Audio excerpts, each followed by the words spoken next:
Hello, this is the TradeSite U.S. Stocks and Futures Market Preview for Wednesday, the 15th of August, 2018. Look, it's possible we get an options unraveling move on Wednesday. It is Wednesday of options expiration week. Having said that, it's been kind of boring, and it's August, and it's summer, and maybe we don't get anything at all. So unlike other months where we can say, hey, the Wednesday of options expiration week, there should be a move after the first hour, we may not have enough open options interest to make that a thing. So we'll just see what happens. Here's the ES from a futures contract. This is the daily chart of the broad market in futures form.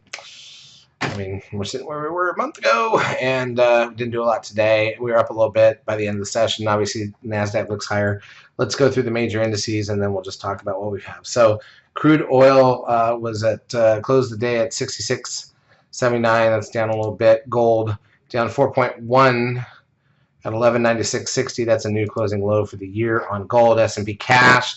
Look, this is a big cup and handle. Is it going to break out? You're going to get a 13 sell signal. By the way, let's look carefully at this chart, because if you look back at the beginning of April, we had a 13 buy signal. That was the low, basically, for the year. And now you're operating on a 13 sell signal as you try to break out of the cup and handle. We'll see what that means if it happens. NASDAQ 100 up 46. This one in projection mode now has an 11. So 2 more days up in a row would give us a 13 sell signal on the NASDAQ. The SOX down 256. Doesn't really matter. The biotech's up 22.95. VIX loses a $1.47, closing at 13.31. The trend closes at 0.87. That's puts the 10-day moving average at 1.19. Got plenty of high numbers there in the average, so it's not going to drop anytime soon. NASDAQ volume 1.8, 1.9 billion. It was really 1.8 at the close, 1.9 with some aftermarket stuff. So one of the lightest volume days of the last month. So this doesn't feel like a great week from that perspective.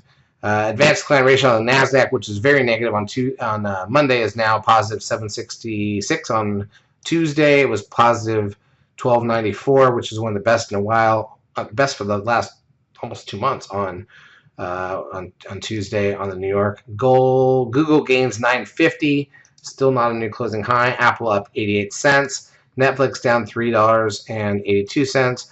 Amazon up 23.45. Tesla down $8.77. TLT, the 20-year bond ETF, loses 27 cents. Goldman Sachs up 2.70, and Facebook up $1.06.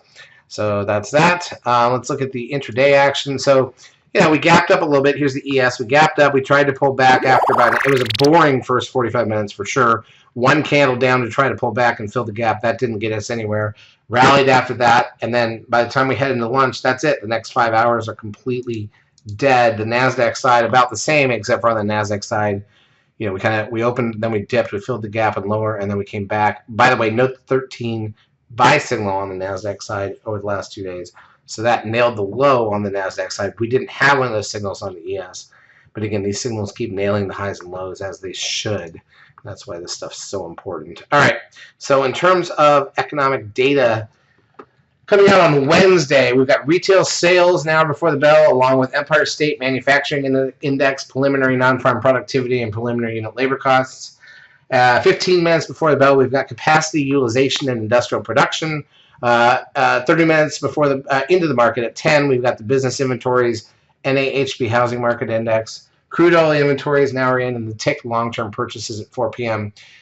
Still a couple of data points left, but again, the key here is, are we going to get an options unraveling move? Options expiration is Friday. It's August. July and August are probably the 2 slowest months of the year from that perspective, so maybe not, but we'll still be on the lookout for it after the first hour and see what we get. Charts, as usual, brought to you by eSignal. If you've not yet taken a trial of our services, feel free to do so. We will help you out for a couple weeks. Have a great trading